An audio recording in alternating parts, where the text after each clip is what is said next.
country, and it's a direct ticket to the national championship.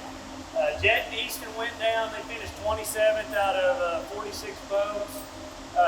Cade and Trace Taylor, I don't know if Trace is here, they finished 15th, and we had a team make the national championship. Jack and Garrett finished 4th yesterday, and it gives me even goosebumps even time. I just can't believe we already have somebody going. I'm really, really, really excited about it. Let's give Jack and Garrett a big round of applause. It's a big deal. That national championship's in lacrosse, and I want to get a bunch of us to go. The more we go, the more opportunities we have. Like they advertise $2 million in prizes and scholarships at that one event there at lacrosse. So really, really a big deal. Jack and Garrett, you guys want to come down and tell everybody kind of about your tournament? It was brutal. I'm gonna start off. It was so bad. Like I fished lots and lots of events, and I was cold. I normally dress for that stuff, and wind was blowing out of the north, and of course we ran 30 miles to the north against all of it, and it was really, really bad. And I was super proud of all you guys for fishing. Jet was an ice cube when he got in, but Easton, he looked cold, and Cade and Trace, they never stopped all day long. I mean, I'd have had to stop to warm my hands up. They fished super hard. And you guys ended up finishing 4th, went through some adversity the night before, had boat trouble all weekend, but you're glad you were there. Oh, yeah. Tell them about it. Well, Saturday, it went off pretty good. We had some boat trouble that morning, and we were supposed to be the 17th boat to go out, first flight, and ended up being the very last boat because of light issues. That's something we talk about, like the night before, check your navigation lights. Like even if you got a brand new boat, I check them all the time. Like you have to have the bow light and the stern light working to go to takeoff. I don't care if takeoff's at 10 in the morning, it's a rule. You got to have those things working, and I always try to put those in the night before and check them just as a fail-safe. Another thing you can do is have some battery-operated lights as a backup. Like they're super cheap at Walmart. Just know if you ever have trouble in the future, it can ruin your event. They drive all the way to Texas, and something silly like a light not working could keep you from going on the water. But go ahead. They still let us in. They still, yeah. Yeah, they let us in. We ended up getting out there after daylight, but Friday it was absolutely horrible. I can't hear you. All right. Well, Friday was horrible. We ended up going 30 miles north upriver, and no, it was like 20. But anyway, we fished for probably about 45 minutes out of the whole time we were out on the lake, and the trolling motor went out. So Friday was practice day. Yeah, it was practice day. Practice. Yeah. Practice. And so we ended up going back and hit some probably 4 to 5 foot roller waves, and we took about 4 to 5 waves over the boat. Had 1.5 feet of water in the bottom of the boat. It was horrible. We came back to the boat ramp drenched and just disgusted. It sucked. Did you get any bites? No. Okay, but you finished 4th, so that just goes to show. Like I talked to the team, the college team that won. They had 19 pounds the day before. There's a 135 boat tournament the day before, and the college team that had 19 pounds, their coach is from LSU Shreveport, LSUS. Super nice guy. He's actually really good chance he's going to come in and speak to you guys. And that just goes to show when you guys are at the weigh-in, that college coach was talking to Trace, and man, Trace, I was like, Trace, talk to that guy. That's the coach, you know, that you'd want to get a good relationship with. That's another story, but he said that team, of all the teams he had there, they didn't have a very good practice at all. They were there all week, but they stayed with it, and it just goes to show anything can happen come tournament day, and they ended up winning the tournament, just like you guys finished 4th and didn't have a bite in practice. So keep going. Well, Saturday, once we got finally out in the water, we ran upriver just like Edwin, and all we did was just fish bridges. And that morning we had quite a few bites. We ended up catching 1 keeper, and so after that we ended up going a little farther up and just started fishing stumps. And we never left probably 200 yards of stumps the whole day. We fished two lures all day. Never even picked up another rod. And ended up catching what, a 5-pounder? A 5 and a 3-pounder, and under the bridge, 2.5-pounder. That's cool. Man, it's Finishing out our day. super excited for you guys, man.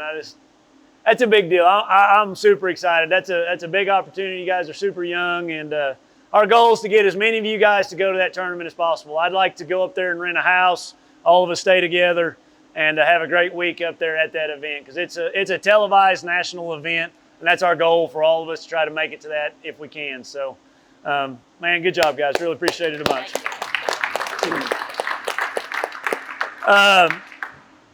A couple other things I want to visit with you about. We have a few spots left on this first fundraiser. We're doing a side of beef, really good quality beef for $100. You buy a spot. It's on the Oologah Facebook page. You guys hit that up. Let's try to get those sold this week. If you know somebody, collect the $100 and bring it to me, or they can Venmo the money to the Oologah Talala. If they look up Oologah Talala, there's a Venmo for it. But that's our first fundraiser, and that money's going to go to, helping pay for the expenses to make this national championship. So being at that event, when Jet and Easton and Jack and Garen and Trace and Cade came off stage, Kevin Hunt, the tournament director for the Major League Fishing Opens, he's the same tournament director that I have at my events. He's a big-time tournament director, big stage. He has a microphone there. And he made you guys talk, didn't he? Cade, what'd you say? You weren't expecting it. Were you expecting it, Jet? No, nobody was expecting it. So with that said, we're going to start having a microphone at our practices. And what I want you guys to do, I'm going to assign everybody a lake right now. And I want you guys to research that lake. I want to know how big it is. I want to know shoreline miles. I want to know average depth. I want to know when it was stocked. The information's limitless. Like when I go to research a lake, let's say like Redcrest at Norman, I will spend weeks upon weeks researching a lake, and I'll look at Google Earth, I'll look at tournament results. I want you guys to study these lakes that I'm fixing to assign to you, and then every week, 2 to 3 to 4 of you is going to get up here with a microphone, and you're going to tell the rest of us about that lake. And it's going to teach us all about these lakes, and then it's also going to get you more comfortable when that tournament director comes and sticks that microphone in front of your face. So let's just do that right now. I've got a list of lakes. You guys get your phones out or just remember this. And I'm going to do Jack and Garen first. Jack, I want you to study the Mississippi River, Pool 8. Garen, I want you to study the Mississippi River, Pool 7. Okay? Just because you guys going to the national championship there. That's pretty cool. All right, Jet, I want you to do Harris Chain of Lakes, and there's a bunch of them there. Okay? You can do Big Harris and Little Harris. Joseph, you do Griffin and Eustis. Where you at? Yeah, Griffin and Eustis. That's part of that chain. Those are super cool lakes down there. Who wants to do Lake Toho? It's another Florida lake that you guys sometime. All right, you got it right there, Corbin. Lake Okeechobee. Warren, you got it. Seminole Lake. All right, that's you. Champlain. All right, that'd be a good one for you, Gavin. Lake of the Ozarks. All right, Hunter. Sam Rayburn, down in Texas. That'll be you. Toledo Bend. All right, good one, Easton. Texoma. Gavin, Texoma. Lake Eufaula here in Oklahoma. That'll be you right there. That's a big one. That's like 101,000 square acres. You know, that's like our biggest lake in the state of Oklahoma. I want to know stocking. I want to know all kinds of information about that stuff. Grand Lake. We got lots of them. Dadgummit, I don't know how to pick. Gentry, you're our only girl. You get to do Grand Lake. Okay?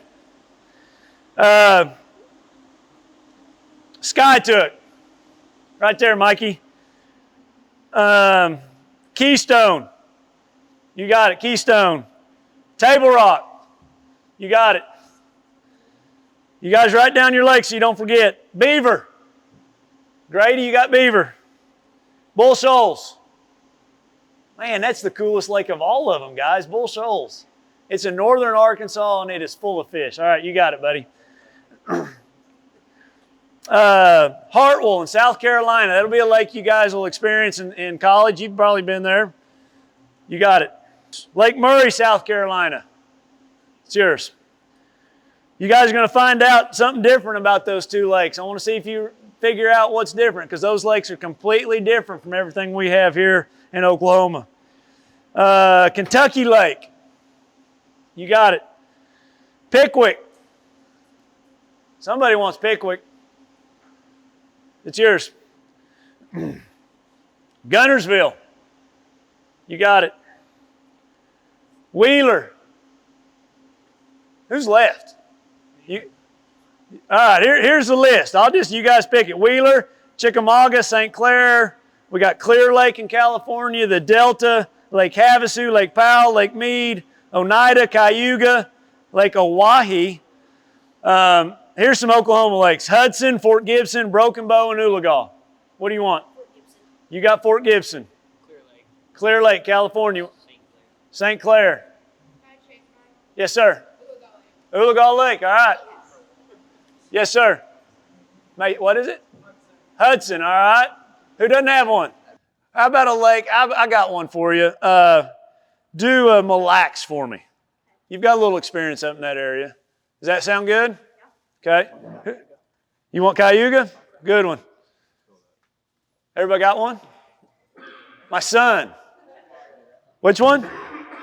Chickamauga, all right. Kay's got Chickamauga. Anybody else don't have one? All right. Pick a lake, bud. I want you to research a lake for us. Uchi, good one. Okay. Okay, so that's the plan. You guys kind of make some notes. Who wants to volunteer to go first next week? Garen, Jack, give me one more, and Hunter. So you guys research those lakes this next week. You're going to come up here. We're going to have a microphone. You're going to tell everybody the good, the bad, what to expect, fishing patterns, depth. Think about how much the lake fluctuates, how much current goes through the lake. The miles of shoreline to me is something I always want to know, because that tells me how big a lake will fish. You know, you could have a bowl that's a giant lake like Mille Lacs, but man, it fishes small because it's just a bowl. You know, you go to a lake like Grand that has tons of coves and ins and outs. It's only a 50,000 acre lake, but it fishes huge, you know. So think about that too. So the main types of structure and all that stuff. I want you guys to really think about that when you're researching these lakes, and then just teach us all about it. It's gonna help us a bunch in our fishing. All right, guys, big warm welcome, Lane Stevens. I'm really excited for him to talk to us.